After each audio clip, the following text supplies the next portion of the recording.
To serve is not exclusive to only a few. In fact, in order to make your life a masterpiece, service is an imperative for your growth.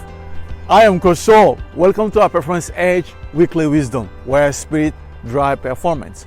Today, we are going to discuss the topic of service. How to serve in order to make your life a masterpiece. So, in the first place, we'll study the greatest of all times in many disciplines, and you'll understand the first ingredient of service that make the greatest of all time from different culture in different fields you can think of. Second, you'll understand why the ultimate winning mindset in performance is anchored into finding out in each moment how to be of service. And third, as a spirit performance coach, I will share with you why developing the skill to be of service and in service is a spiritual imperative that results in a life of legacy and mastery that result in a life of fulfillment. So by the end of this video, not only you will understand why to be of service is not a nice to have, but to be of service is a must in order to make your life a masterpiece.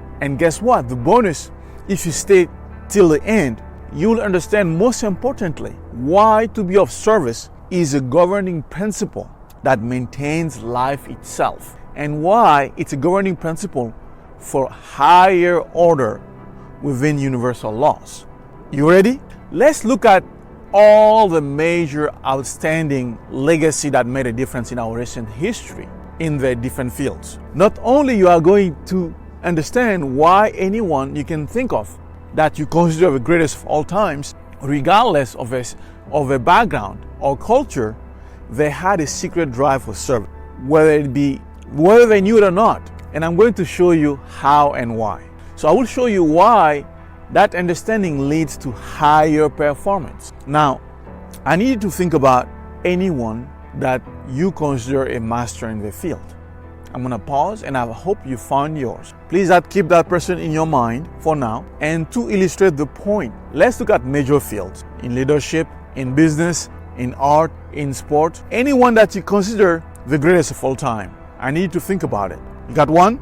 All right, let's go on this. Where should we start? Since I'm an engineer by trade, if you don't mind, let's start with science and technology, recent history. I would like to start with Galileo, an astronomer, a physicist, engineer, sometimes described as a polymath. He's been called the father of observational astronomy. Sir Isaac Newton, a polymath, also a mathematician, a physicist, an astronomer, an alchemist, a theologian. Next, Marie Curie, a physicist, a chemist. She conducted pioneering research on radioactivity, and she's the first woman to win a Nobel Prize and the first person to win a Nobel Prize twice. And she's the only person to win a Nobel Prize in two scientific fields. Albert Einstein, theoretical physicist, who is widely held to be one of the greatest and most influential scientists of all time, and is best known for developing the theory of relativity. Sheikh Anta Diop, historian, anthropologist, physicist, politician who study human race origin and how we are all connected and developed. Next, Nikola Tesla, inventor, electrical engineer, mechanical engineer, and futurist, is best known for his contribution to the design of a modern alternative AC current electric supply system. Next, we can go to Thomas Edison, who developed many devices in fields such as electric power generation, mass communication, sound recording and motion picture. Most of his inventions include phonograph, motion camera, early vision of electric, light, bulb, and he had a lot of impact on the modern industrial world. Most recently, you can think of Gordon Moore, engineer, co-founder of Intel Corporation. He proposed Moore laws, which makes the observation that the number of transistors that integrated in a circuit double every 2 years. That prediction made a lot of leap and bound because of that law in IC, integrated circuit law. Now, I can continue even further in science and technology, but let's move on to business. Andrew Carnegie, for example, the industrialist, philanthropist, and Carnegie led the expansion of American steel industry in the late 1900th century and became one of the richest American businessmen in history. How about Steve Jobs? Businessman, inventor, and investor best known for co-founding Apple Inc. and founder of Next and chairman of Pixar. He was a pioneer in the personal computer revolution, right, in the 70s and 80s, along with his business partner Steve Wozniak, who co-founded Apple. Now let's look at some greatest of all time in social causes. How about Mother Teresa, who founded Missionary of Charities, a religious congregation, 4,500 nuns across 133 countries. How about Mahatma Gandhi, who revolutionized India liberation through nonviolent action here in the United States? How about Dr. Martin Luther King Jr., Baptist minister, activist, and political philosopher who was one of the most prominent leaders in the civil rights from 1955 until 1968. How about next, Nelson Mandela, South African anti-apartheid activist and politician who served as the first African of South Africa from 94 to 99. So now let's move on to sport. Let's say soccer, like we say here in the United States, or football, for example, since it was wild. What comes in mind? Edson Arantes do Nascimentos, also known as Pele, professional footballer who played as a forward, is widely regarded as one of the greatest players of all time. He was among the most successful and popular sport figure of the 20th century. Now, next, close to him, Diego Armando Maradona, professional football player as well. And he was also manager, widely regarded as one of the greatest players in the history of the sport as well. Now, let's move on to basketball. Just to pick a few, Michael Jordan, he played 15 seasons in NBA from 1984 to 2003, winning 6 NBA titles. Next, Kobe Bryant from the Lakers. I can go on and on, even in basketball, but now let's look at even at NFL, the National Football League. Tom Brady, the greatest of all time, was quarterback of all time with 7 Super Bowl rings. Now, let's even move on to Major League Baseball, if you're into sport, right? Baby Ruth, who is regarded as one of the greatest sport heroes in American culture and is considered by many to be the greatest baseball player of all time. Next, Jackie Robinson, a player who will become the first African American who play in a major league, right in the modern era. So now let's look at music field. Wolfgang Amadeus Mozart. He was a prolific and influential composer of the classical period. Despite his short life, he had about 800 works of virtually every of his time. Now, let's look at even pop culture. Prince Roger Nelson Prince. He plays so many instruments. He was a singer, a songwriter, a musician, record producer, dancer, actors, and recipient of numerous award nominations. He was regarded as one of the greatest musicians of his generation. Now, I could go on and on, but I hope we have enough example now. And I hope you will agree that these people could be considered the greatest of their times in their fields. First, I want us to make sure that we agree on that part. So if you look at all these key public figures, one thing that all had in common, it's what? It's the commitment to give all of themselves to their cause, which is the root cause of excellence. They give the full totality of themselves to their causes. And guess what that is? That is love. Yes, it is love. It's giving yourself fully to serve something bigger than yourself. That is the true meaning of love, to be of service.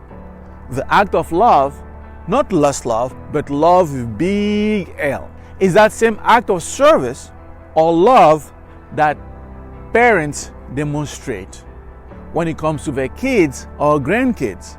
They are willing to give and exchange their lives in some instances in order to their children to continue to live. Their dedication and commitment to their cause, to give all of themselves, is an act of service. Which act is that? Is to give the very best of themselves for that cause.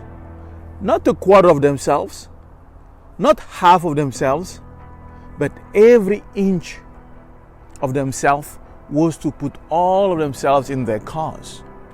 I'm sure you can easily remember stories in sport, whether it be Michael Jordan, Kobe Bryant, or Tim Brady training regimens, on how training was integrated in their whole life. Or in business, Thomas Edison was so committed and consumed to the light bulb success. Some people might call it obsession, regardless of how you see it. My point here is to show you that these people are the greatest of all times. Whether they knew it or not, they give all of themselves to their cause. They serve to advance what they believe in. Not 30%, but 200% of their spirit in that cause. Okay, now let's look at the second point. Why, from a performance perspective, why the ultimate winning mindset is anchored into finding out in each moment how to be of service. What do I mean by this? Being of service in practice leads to the ultimate winning mindset people are looking for. It might seem counterintuitive, but I want to give you a quote that will help you codify the essence of my second point. It is a quote from Zig Ziglar. And if you're in business development, you probably heard of him. But his famous quote was this: if you help enough people to get what they want, you will end up getting what you want. If you help enough people to get what they want, you will end up getting what you want. Simply look at the essence of that wisdom when you think about it. What is an entrepreneur as an example? Or what do business do ultimately? They solve problems in exchange for money. Pretty simple, isn't it? An entrepreneur solves problem in exchange of money. So they render service that resolve people's problem in exchange for money. And the bigger the problem and the more you resolve people's problems, the more you receive more money in exchange. And so that's what entrepreneurship is for the most part. And even further, let's look at the example, even in sport. Let's talk about nowadays, for example. Whether it be in boxing or in MMA, the boxer promotions and ability to bring many people to watch TV or come to the gymnasium is proportional to the size of their contract they negotiate, giving a fair trade. Because they aspire to bring more ticket sales into the stadium. By doing that, they are serving more people. In return, they are getting more money. So the idea here is to be tuned in into what people need. So you can serve that. And that is something that is dynamic, because that's why you want to develop in finding out in each moment what that is. So whether it's deliberate or not, the one that are being valued the most are because they bring value into enough people's lives. So I know it might seem obvious or counterintuitive on the other side, but the point I'm making here is that being of service is a practical and not a woo-woo, because it's an exchange. Whether it be in business, from finding other people need and figure out how to serve that as a second nature, because by doing that, how much value can you add to the world? How much legacy would you be able to build? I hope you can see that. My point here is to reiterate the fact that to be of service is a practical reality that everyone needs to learn, especially if it's not something natural to you.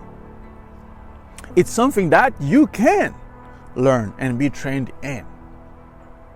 And that's really the goal of my video today.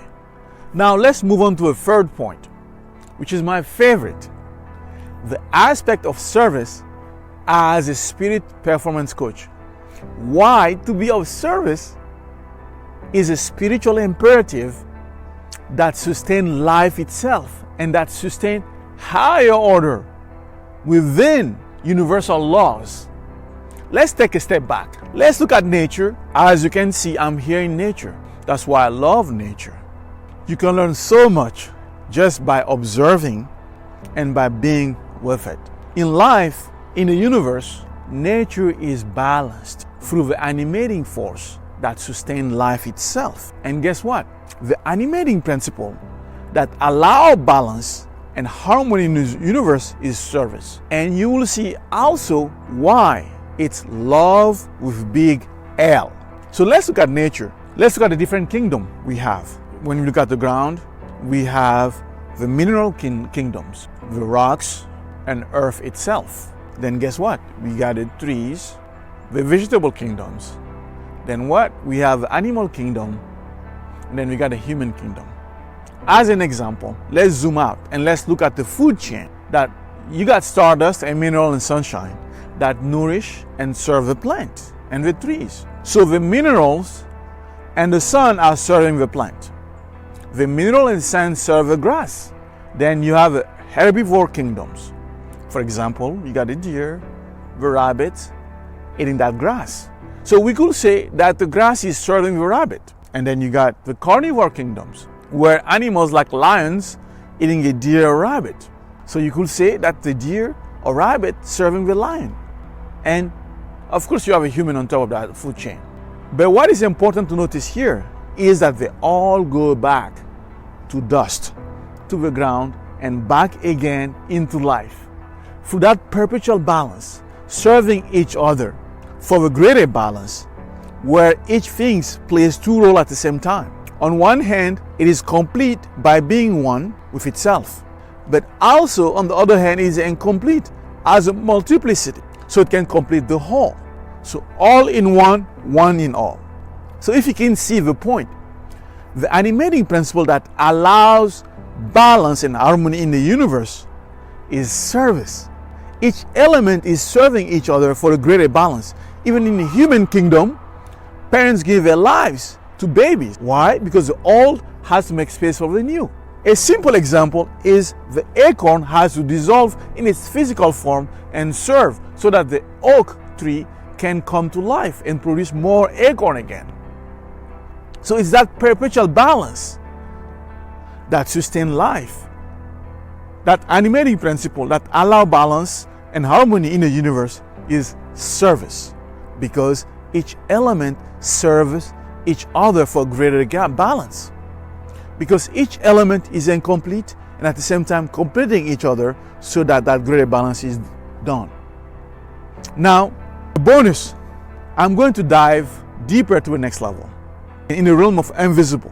What our ancient tradition knew, and that basically the realm to the quantum door, bridging the invisible with visible. That's where spirit drives performance. So everything that exists has a role to play, or it's going to disappear. You probably heard that saying that what is not being used ceases to exist. What is not being of service ceases to exist. So everything in nature has a role to play. Everything in nature has a purpose. The limitation is that we don't see it sometimes because of the limitation of our faculty. And that role can change depending on the context. And here is the biggest secret. You ready? The greatest of all times, the skill they have above everyone else is their ability to tune in into what their role is at each moment. The greatest of all times, they know their role in a moment in each context. That's what makes them the greatest, because they play their role to the optimal, where they are in need and when they are needed. That's what makes them the most valuable for their cause. That's why you probably heard the saying that the two greatest days in someone's life is the day you are born and the day you find your purpose. I will add the third is to live that purpose. So it's somewhat true, but the truth is that purpose can evolve and it's not necessarily static. So in other words, your purpose as a mother, for example, is not exactly the same in all circumstances, because you can be a sister or a daughter. You can have different roles and purposes even though they could have the same vector. But the connection of service goes beyond. And that's what true love with big L is. It really means since everything is incomplete and each thing is acting to complete each other for a greater whole, that's what creates balance in the universe at all levels. That's what ultimately some religion use as a metaphor. When you die for a greater cause, you are acting for a greater whole. Dying on the cross or dying for afterlife And I'm not putting a label here, but what I'm just trying to do is to bring you of the perspective in codifying the principle of service and love and purpose. How really it is scientific and pragmatic beyond faith, beyond the myth.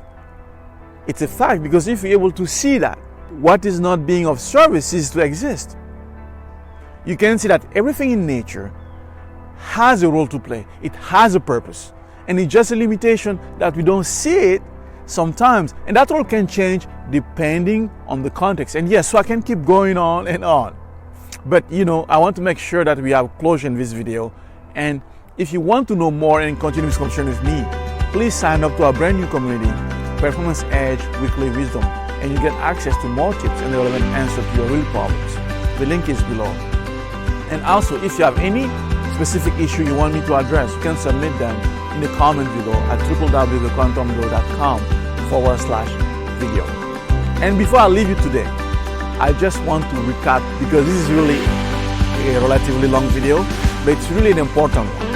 And I want to remind us about what we just went through, because it's important. I want to remind us that the animating principle that allows balance and harmony in the universe is service, where each element is serving each other for a greater balance.